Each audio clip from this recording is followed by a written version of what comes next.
जिसमें सबसे पहले बात होगी मुंबई में हो रही विपक्षी गठबंधन की बैठक की। लेकिन उससे पहले इस वक्त की एक बड़ी खबर है, मल्लिकार्जुन खड़गे का स्टेटमेंट। तानाशाही की तरफ बढ़ रहा है देश और साथ ही मल्लिकार्जुन खड़गे ये भी कहते हैं कि हम डरेंगे नहीं, महंगाई बेरोजगारी के खिलाफ लड़ेंगे। एक तरफ जहां पर विपक्षी महागठबंधन INDIA की बैठक हो रही है, उसमें सरकारी एजेंसीज के दुरुपयोग की बात को एक बार फिर से कांग्रेस दोहराते हुए ED CBI का इस्तेमाल हो रहा है और हम डरेंगे नहीं, आवाज उठाते रहेंगे, फिर चाहे वो महंगाई का मुद्दा हो, बेरोजगारी का मुद्दा हो, इसके खिलाफ हमारा गठबंधन लड़ता रहेगा।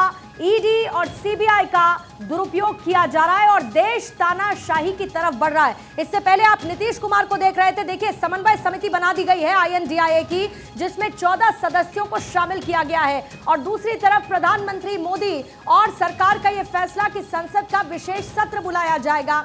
मल्लिकार्जुन खड़गे ने क्या कहा, तफसील से सुनिए।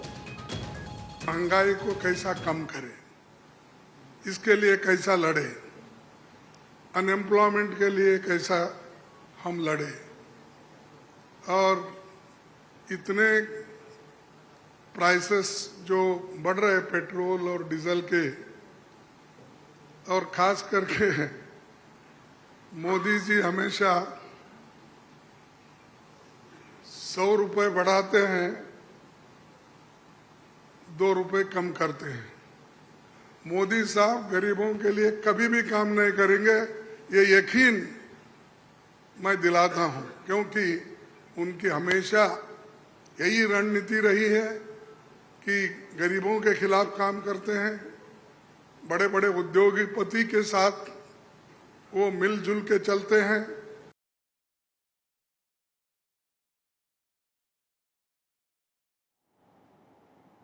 तो आपने सुना मल्लिकार्जुन खड़गे को, जो कहते हैं कि ED और CBI का दुरुपयोग हो रहा है और तानाशाही की तरफ बढ़ रहा है देश। संकट के समय विशेष सत्र नहीं बुलाया गया। मल्लिकार्जुन खड़गे ने बुलाए गए विशेष सत्र को लेकर भी सरकार पर हमला बोला। ये बोला गया कि इस बार स्पेशल सेशन क्यों बुलाया गया है। मल्लिकार्जुन खड़गे ने INDIA के मंच से सरकार पर हमला बोला और जो केंद्र में है अब वो हारेंगे, ये कहा नीतीश कुमार ने।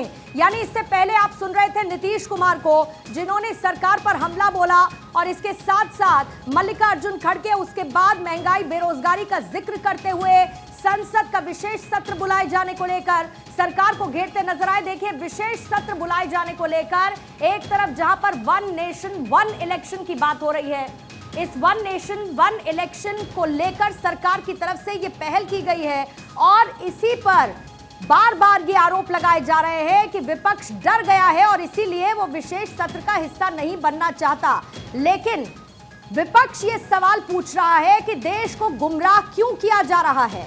नीतीश कुमार कहते हैं कि देश के इतिहास को बदलने की कोशिश की जा रही है और हम देश का इतिहास नहीं बदलने देंगे। मल्लिकार्जुन खड़गे हमलावर होते हुए ये कह रहे हैं कि तानाशाही की तरफ बढ़ रहा है। नीतीश कुमार कहते हैं कि देश में किसी की उपेक्षा नहीं होगी, यानी INDIA के मन से। लेकिन बड़ी बात यह है कि आज इस बात की उम्मीद थी कि INDIA की आज की बैठक से बड़ा फैसला लिया जाएगा लोगों को लेकर, चेहरा कौन होगा। लेकिन बनस्पत इसके एक कमेटी का आयोजन कर दिया गया, एक कमेटी को गठित कर दिया गया। ये कमेटी जो तमाम चीजों को लेकर INDIA गठबंधन के फैसले लेगी, उसको लेकर कदम उठाए जाएंगे। और इसी बीच में मनोज तिवारी का स्टेटमेंट, मनोज तिवारी ने INDIA की बैठक पर हमला बोला है, ये कहते हुए कि देश को मोदी पर पूरा भरोसा है, बैठक से कोई फायदा नहीं होगा। इससे पहले कल देर रात बीजेपी ने कहा था कि घमंडिया गठबंधन एक बार फिर से लॉन्च हो चुका है।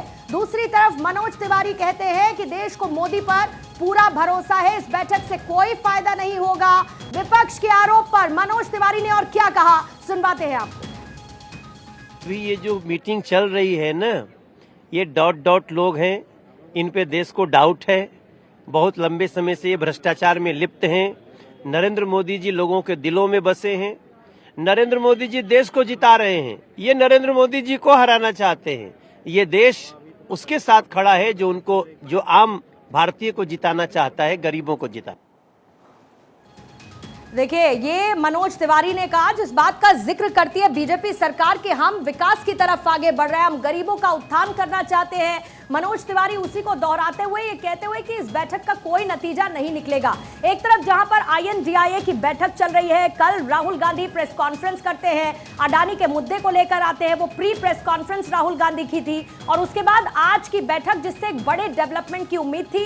इस बात की उम्मीद थी कि सीट शेयरिंग फॉर्मूला क्या होगा, इसको लेकर क्लैरिटी सामने आएगी। हालांकि उसमें जरूर एक बीच का रास्ता निकालने की कोशिश की गई है, लेकिन जो खबरें सामने आ रही हैं वो ये कि तमाम पार्टियां उसके हक में नहीं हैं, तमाम पार्टियां उस फैसले के साथ खड़ी हुई नजर नहीं आ रही हैं। और अब नीतीश कुमार हो चाहे मल्लिकार्जुन खड़गे, जो इस वक्त दोनों आपको साथ में बैठे हुए नजर आ रहे हैं, पहले नीतीश कुमार और उसके बाद मल्लिकार्जुन खड़गे ने सरकार को घेरा और नीतीश कुमार ने साफ कह दिया कि हम देश का इतिहास बदलने नहीं देंगे। मल्लिकार्जुन खड़गे ने कहा, बेरोजगारी महंगाई के खिलाफ हम आवाज उठाते रहेंगे और देश तानाशाही की तरफ बढ़ रहा है। नीतीश कुमार कहते हैं कि देश में किसी की उपेक्षा नहीं होगी और हम इस बात को निर्धारित करेंगे, देश सबका है, सब मिलकर आगे बढ़ेंगे। और उसी बीच में बीजेपी का रिएक्शन कल ये कहते हुए कि ये घमंडिया गठबंधन की एक बार फिर से लॉन्चिंग हो रही है, और आज मनोज तिवारी ने ये कह दिया कि पूरे देश को मोदी पर भरोसा है और हम सबको साथ लेकर चलेंगे।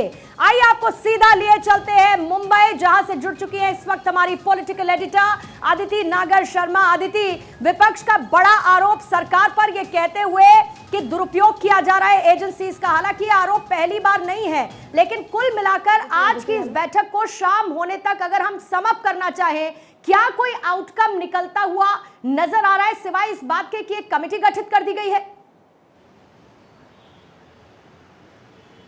देखिए, अगर आप ये समझें कि क्या कुछ हुआ पिछले 2 दिन में, तो जाहिर तौर पे जो सारा फोकस था वो इस दिशा में चला गया कि अगर मिड टर्म पोल्स होते हैं या पोल्स जल्दी होते हैं, मिड टर्म नहीं कहा जाएगा, तो इंडिया कितना तैयार है। और आप समझ सकते हैं कि जहां पर एक तरफ, जैसे एक बहुत खास लाइन इस पे लिखी हुई है, इन्होंने लिखा है कि हम इंडिया के सभी दल जहां तक संभव हो सके आगामी लोकसभा चुनाव में एक साथ मिलकर चुनाव लड़ने का संकल्प लेते हैं। अब इन्होंने लिखा जहां तक संभव हो सके, तो आप ये तो समझ ही सकते हैं कि जहां लालू प्रसाद कह रहे हैं ईगो हटानी पड़ेगी, जहां लालू के बेटे कह रहे हैं कि अगर ये गठबंधन फेल हो गया तो देश माफ नहीं करेगा, वहां राघव चड्ढा कह रहे हैं कि गठबंधन फेल नहीं हो सकता। तो जाहिर तौर पे जब इतना बड़ा कुनबा साथ आया है, तो हर एक फैसले में जितने कुनबे हैं उतनी नई तरह की सोच आएगी। तो आज के लिए खास बात बता दें, इंडिया गठबंधन के लिए पहला, सबको ममता बनर्जी के अलग, जैसे कल जिस तरीके से बातचीत हुई, सबको ये बता दिया गया है कि आपको तैयार रहना पड़ेगा। और उस तैयारी का जो सबसे बड़ा रोड मैप कह ले या रोड़ा कह ले, वो है सीट शेयरिंग, क्योंकि जहां तक संभव है भी लिखा हुआ है। अब फर्ज कीजिए कहीं पर एक RLD के जो है सांसद है, अब वहां से अगर ये तारिक अनवर को, बिहार के अगर मैं जिक्र करूं, तारिक अनवर को चुनाव लड़ाना चाहते हैं, तो फिर RLD वाला पीछे आएगा या तारिक अनवर पीछे आएंगे। तो ऐसी कई सीटें हैं जहां पर क्योस होगा। पंजाब में आम आदमी पार्टी कांग्रेस, दिल्ली में भी। तो अब सवाल ये उठता है कि कितनी सफल रही, जो आप पूछ रही हैं। तो सफल इतनी रही कि इन्होंने सबसे पहले तो एक मीडिया का और सोशल मीडिया को स्ट्रॉन्ग करने के लिए इंडिया का एक अलग टीम बनाई जाएगी, अलग प्रवक्ता होंगे। दरअसल होता क्या है, हाल ही के दिनों में अशोक गहलोत ने कोई बयान दे दिया जो गठबंधन के दल के खिलाफ हो गया, ठीक उसी तरह छत्तीसगढ़ के CM ने दे दिया। ऐसे अभी हाल ही में आम आदमी पार्टी और कांग्रेस आमने सामने आ गई।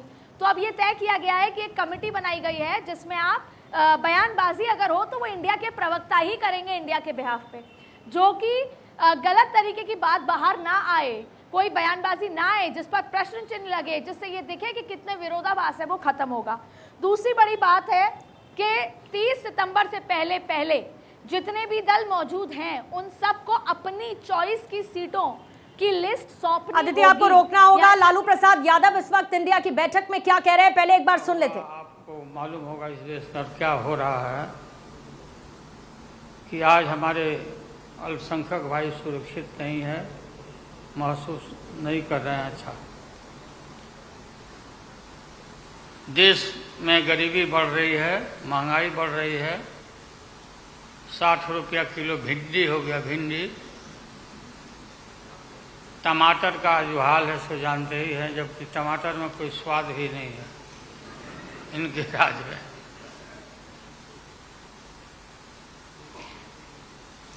लगातार लड़ाई लड़ते लड़ते हम लोग आज इस मुकाम पर आए हैं कि अब हम सब पटना, बंगलोर और महाराष्ट्र यहाँ मुंबई में ये मीटिंग के बाद अब एक निष्कर्ष पर हम लोग पहुँचे हैं और एक स्वरूप बना है, संगठन बना है जो पढ़ के आप लोग को सुनाया गया। आप सबको याद होगा कि कितना झूठ बोल करके, कितना प्रसाद यादव को ये कहते हुए कि देश के अल्पसंख्यक खुश नहीं है। अदिति सुन रही है आप लालू प्रसाद यादव को, देश के अल्पसंख्यकों की बात करते हुए ये कहते हैं कि वो खुश नहीं है और निष्कर्ष ये निकला है जो पूरा ब्यौरा पहले रख दिया गया।